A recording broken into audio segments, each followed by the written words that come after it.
Probably a third of glider pilots, after not flying for 6 months, feel a bit of air sickness at the beginning of the season. For me, it doesn't happen every season, but last year was particularly bad. This year remains to be seen as I've only flown twice, but it seemed to be mild on my seasonal check flight after I'd done spins and spiral dives, so maybe it's better this year. Most of my motion sickness experience happened when I lived in Japan in the 1990s, daily taking a bus across the core of Tokyo during the evening rush hour. The sudden start-stop movements in traffic and smelling of diesel fumes would sometimes get to me.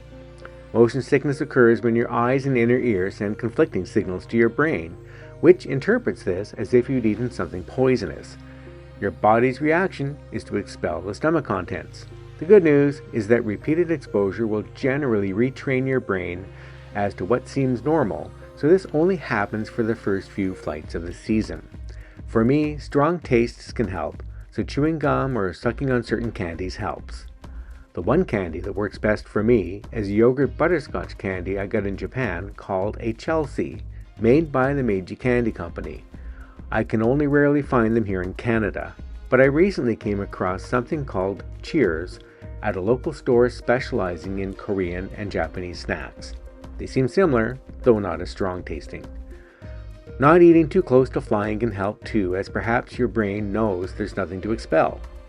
But it's also not good to have an empty stomach, so eating something non-spicy no less than an hour before flying is best. It's also important to stay hydrated.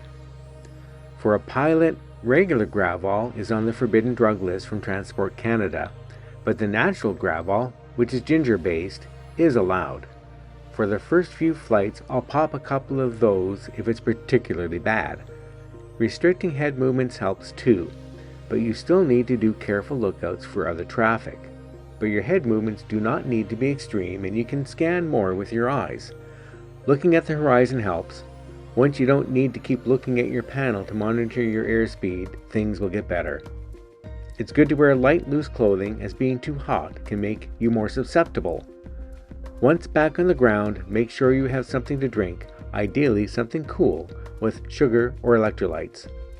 You'll recover more quickly. Does this help? Do you have other ways of coping? Well, please share them in the comments, and please consider liking this video and subscribing to my channel. Thanks so much. Bye for now.